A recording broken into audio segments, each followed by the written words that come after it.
स्वागत है आप सबका आपके चैनल एडवेंचर एकेडमी पर। आज हम डिस्कस करेंगे 23 मई दिन शनिवार के महत्वपूर्ण करंट अफेयर के बारे में।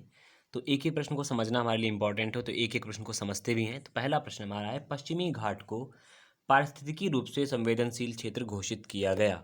जो इंडिया हमारा है, जो ये वेस्टर्न घाट है, इस क्षेत्र के आसपास वाले रीजन को संवेदनशील क्षेत्र घोषित किया गया है। इन क्षेत्रों में कर्नाटका, केरला, महाराष्ट्र, गोवा, तमिलनाडु और गुजरात जैसे राज्य शामिल हैं। तो अगर आपसे पूछता है कि संवेदनशील सेल जो क्षेत्र घोषित किए गए हैं वो किन किन राज्यों में हैं, तो कर्नाटका, केरला, महाराष्ट्र, गोवा, तमिलनाडु और गुजरात में शामिल हैं। इसके लिए एक समिति गठित की गई थी, वो समिति थी डॉक्टर कस्तूरी रंगन के अध्यक्षता में। और इस समिति द्वारा निर्णय लिया गया है कि ये भौगोलिक क्षेत्रों का चयन किया गया है जिन्हें पारिस्थितिकी क्षेत्र के रूप में या संवेदनशील क्षेत्र के रूप में घोषित कर दिया गया है। देखिए, पारिस्थितिकी क्षेत्र को घोषित करने का मतलब क्या होता है ये भी आप समझ लीजिएगा। ऐसे जो रीजन्स हैं, जो ऐसे क्षेत्रों को घोषित किया है या भौगोलिक क्षेत्रों को नामित किया है जो समिति ने, वहाँ पर किसी भी इसका मतलब खनन नहीं हो सकता, थर्मल प्लांट वगैरह नहीं लग सकते हैं, निर्माण व उद्योग जैसी स्थापना नहीं हो सकती, यानी कि पूरे ही सेंसिटिव जोन के रूप में उसे देख रेख रखी जाएगी। अगर मैं बात करूं तो महाराष्ट्र सेंट्रल गवर्नमेंट जो कस्तूरी रंगन जो समिति थी, उनके निर्णय के अनुसार लगभग इसके अंडर में, यानी कि इस सेंसिटिव जोन के अंदर में, या कह सकते हैं कि पूरा पारिस्थितिकी तंत्र के क्षेत्र में, इस घाट के क्षेत्र में लगभग जो गांवों की संख्या तय की थी वो तय की 2133। लेकिन महाराष्ट्र ने सर्वाधिक संख्या इसमें प्रस्तुत करी है गांवों की, वो संख्या है 2092, यानी 2092 की सूची दी है गांवों की जो कि पश्चिमी घाट में ही आते हैं। तो वो महाराष्ट्र की सर्वाधिक सूची रहेगी। टोटल गांवों की संख्या 2133 थी, जहां पर कोई विकास कार्य नहीं होना चाहिए था पारिस्थितिकी तंत्र होने के कारण। ये आपको याद रखना है कि कहाँ कहाँ विकसित किए जा रहे हैं और किसकी सदस्यता में इसे निर्णित लिया गया है। ठीक है, is a very important question, आप सबको याद रखना पड़ेगा कि पश्चिमी घाट के लिए कौन कौन से राज्यों का चयन किया गया और क्या है। ठीक है, आई होप आपको समझ में आया होगा। नहीं समझ में आया तो जरूर पूछिएगा। ठीक है, आगे देखते हैं। प्रधानमंत्री उज्ज्वला योजना के तहत 6.8 करोड़ मुफ्त सिलेंडर वितरित किए गए हैं। ड्यूरिंग टू लॉकडाउन 6.8 करोड़ मुफ्त सिलेंडर वितरित कर दिए गए हैं और प्रधानमंत्री उज्ज्वला योजना के 8 करोड़ से अधिक लाभार्थी भी शामिल हैं। देखिए, मैं बात करूं इस योजना की तो अकॉर्डिंग टू फाइनेंस मिनिस्ट्री या वित्त मंत्रालय के अनुसार 16 दिसंबर 2016 को ये योजना प्रारंभ की गई थी और इसके अनुसार इस योजना का पात्र वही व्यक्ति हो सकता था जो कि बहुत ही गरीब तबके से आता हो, जो कि निःशुल्क सिलेंडर उसे मिल सके या बाकायदा व्यवस्थित सारी चीज़ों को हो सके। यह योजना 31 मार्च 2017 तक वैलिड थी कि 1 साल तक की जो पूरी तरीके से सिलेंडर होंगे वो मुफ्त दिए जाएंगे, लेकिन लॉकडाउन पीरियड के कारण इनको बढ़ाया गया है। तो जो टोटल नंबर ऑफ काउंट आया है वो 6.8 करोड़ आए हैं, मुफ्त सिलेंडर वितरित कर दिए गए हैं इस योजना के तहत। तो इस योजना की डेट आप याद रखिएगा। और फाइनेंस मिनिस्टर के आंकड़े के अनुसार जो ये आंकड़ा आया है प्रधानमंत्री उज्ज्वला योजना के अनुसार, ये आपको याद रखना है। तो प्राकृतिक गैस व पेट्रोलियम मंत्री हमारे हैं धर्मेंद्र प्रधान जी, तो ये बात हमें याद रखनी है। ठीक है, चलिए आगे देखते हैं। केंद्रीय रक्षा मंत्री राजनाथ सिंह ने रक्षा एमएसएमई यानी कि सूक्ष्म लघु व मध्यम उद्योग के लिए ई कॉन्क्लेव की अध्यक्षता की। बेसिकली इनका ई कॉन्क्लेव जो आयोजित हुई वो वीडियो कॉन्फ्रेंसिंग के माध्यम से आयोजित हुई है और इस कॉन्क्लेव में 800 रक्षा एमएसएमईज ने भाग लिया। देखिए, मैं पीछे जाऊंगा थोड़ा सा, बहुत इंपॉर्टेंट आपके लिए है। भारत सरकार ने अभी हाल ही में 8,000 करोड़ रुपए के प्रोजेक्ट को नकार दिया है जो कि वायुसेना से जुड़ा हुआ था। इसमें अमेरिका और यूके जैसे देशों से कुछ चीज़ें खरीदनी थी। भारत ये सब क्यों कर रहा है? क्योंकि भारत की जो निजी इकाइयां हैं, जो एमएसएमई यानी कि सूक्ष्म लघु व मध्यम उद्योग हैं, जो कि बेसिकली काम भी करते हैं इन सारे सेक्टरों के लिए, या कह सकते हैं छोटे छोटे कलपुर्जों का निर्माण करने के लिए या अन्य क्षेत्रों में निर्माण कार्य करते हैं, तो उन सबको कंपनीज को टेंडर दिए जाएं, वहां से काम लिया जाए, स्वदेश रूप से पूर्णतः निर्मित हो सके। इसीलिए रक्षा मंत्री ने यह पूरी तरीके से कॉन्क्लेव का आयोजन किया था। इसमें 800 से अधिक सूक्ष्म लघु व मध्यम उद्योग शामिल हुए और उन्होंने विनिर्माण के लिए बात भी कही है, जो कि रक्षा संबंधित मसलों के ऊपर विनिर्माण के लिए बात राजी हुए हैं। अगर मैं बात करूं इस कॉन्क्लेव का मेन मोटो क्या था, भारत 2025 तक की 25 बिलियन रक्षा उत्पाद अपने लक्ष्य को प्राप्त करना चाहता है। यानी कि जो टोटल डिफेंस का जो उत्पादन है, कह सकते हैं रक्षा क्षेत्र का जो उत्पादन है डिफेंस सेक्टर का, 2025 तक की उसे 25 बिलियन डॉलर के आसपास ले जाना है। ये एक मेन मोटो है हमारे भारत के पूरे कह सकते हैं डिफेंस सेक्टर का। ठीक है, तो ये बात आपको याद रखनी है साथ साथ में। चलिए आगे देखते हैं।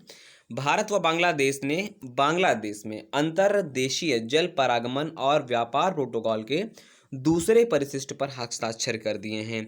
देखिए, दूसरा परिशिष्ट ये था कि अभी तक की क्या था, प्रोटोकॉल जो मार्ग थे मैंने नीचे मेंशन करके रखा हुआ है वो 8 थे और अब जो हो जाएंगे वो प्रोटोकॉल का मतलब वो होगा पूरी तरीके से सरकार की निगरानी में। अब उनकी संख्या भी बढ़ा करके 10 कर दी गई है और उन्हीं संबंधित मसले पर दूसरा कह सकते हैं दूसरा समझौता किया गया है। इसके तहत नामित प्रोटोकॉल मार्ग पर परिवहन कर सकते हैं। जो सरकार नामित करेगी, जो सरकार जारी करेगी, उन मार्गों के ऊपर परिवहन व्यवस्था हो पाएगी। इसके अलावा धुबरी धुबरी असम में पड़ता है, धुबरी और चिलमारी बांग्लादेश के बीच उथले ड्राफ्ट मशीनीकृत जहाज़ों की आवाजाही अनुमति दे दी गई है। यानी कि इस सेक्टर में अंडर धुबरी और चिलमागी के क्षेत्र के दौरान जो जितना भी उथला भाग पड़ता है जल का, वहाँ पर जहाज का आवागमन को भी मंजूरी मिल गई है। इससे होगा क्या, भूटानी कार्गो, पत्थर के चिप्स और नॉर्थ ईस्ट कार्गो के बांग्लादेश को निर्यात में मदद मिलेगी। ठीक है, ये बेसिकली एक नीड हो जाएगी जो दोनों देशों के लिए पूरी होगी इन संबंधित मसलों के लिए। ये आपको याद रखना है कि प्रोटोकॉल मार्गों की संख्या बढ़ा करके कितनी कर दी गई है, 10 से तो 8 कर दी गई है। आपसे ये भी पूछा जा सकता है कि अंतर्देशीय जल पारागमन और व्यापार प्रोटोकॉल के लिए दूसरा परिशिष्ट समझौता जो हुआ है या दूसरा समझौता हुआ है वो किसके साथ में हुआ, तो आप याद रखिएगा इंडिया एंड बांग्लादेश दोनों देशों के साथ में ये समझौता हुआ है। बांग्लादेश के बारे में आप सारी जानकारियां याद रखते हैं, नहीं याद रखते तो मैं दोबारा एक बार बता दूं। यहाँ की वर्तमान में प्रधानमंत्री हैं शेख हसीना जी, और शेख मुजीबुर रहमान जो कि फादर ऑफ नेशन के नाम से जाने जाते हैं बांग्लादेश में, उनकी सुपुत्री हैं ये। ठीक है, याद रखिएगा इस बात को लेकर के कि वर्तमान में प्रधानमंत्री हैं, राजधानी है ढाका, मुद्रा है टका, ये बात आप याद रखेंगे। ठीक है, चलिए आगे देखते हैं अगले प्रश्न की ओर। अगला प्रश्न हमारा है कि खादी व ग्रामोद्योग आयोग द्वारा अनुसार खादी के जो मास्क हैं उनकी मांग में वृद्धि हुई है। यह कार्य है क्या, वोकल फॉर लोकल। मैंने उस दिन बताया था आप लोगों को वोकल फॉर लोकल के लिए कि भारत में स्वदेशी निर्माण संबंधी मसलों की बहुत ज़्यादा डिमांड पड़ रही है। मैंने अभी इससे पहले भी डिस्कस किया आपके एमएसएमई जो बैठक हुई कॉन्क्लेव के लिए, और साथ साथ में ये बढ़ावा दिया जा रहा है कि स्वदेशी चीज़ों को बड़ा निर्माण के प्रति आप जिम्मेदार बने। देखिए कोई भी ब्रांड तब होता है जब उस देश के नागरिक उसके प्रति बहुत ही इज्जत सम्मान देते हैं। ठीक है, तो खादी हमारे लिए एक बहुत अच्छा ब्रांड है। उसी के तहत 8 लाख मास्क के ऑर्डर मिले थे। हालांकि लॉकडाउन की अवधि के दौरान 6 लाख की आपूर्ति की जा चुकी है खादी एवं ग्रामोद्योग आयोग द्वारा। ठीक है, तो ये बात आपको याद रखना कि खादी जो मास्क हैं उनकी वृद्धि दिनों दिन हो रही है और 8 लाख मास्क का जो जानकारी मिली थी उसमें से 6 लाख लॉकडाउन के दौरान प्राप्त भी किए जा चुके हैं। ठीक है, चलिए आगे देखते हैं। नवीन व नवीनीकरण ऊर्जा मंत्रालय ने कोणार्क शहर, उड़ीसा के कोणार्क शहर और कोणार्क सूर्य मंदिर को 100% सोलराइज करने की योजना बना दी है। देखिए होगा क्या, सौर पैनल लगा करके 100% जो आपका आप कहते हो ब्लैक पैगोडा, कोणार्क का सूर्य मंदिर को ब्लैक पैगोडा के नाम से जानते हैं। एक तो वो रीज़न सूर्य मंदिर, और दूसरा उसके आसपास का जो कोणार्क शहर है उसको 100% विद्युतीकरण सौर पैनल के माध्यम से या सौर ऊर्जा के माध्यम से व्यवस्थित कराई जाएगी। देखिए अगर मैं बात करूं कोणार्क मंदिर की, तो यह 13वीं शताब्दी में बना था, यानी कि 13th सेंचुरी में बना था, और राजा नरसिम्ह देव प्रथम द्वारा इसे बनवाया गया था।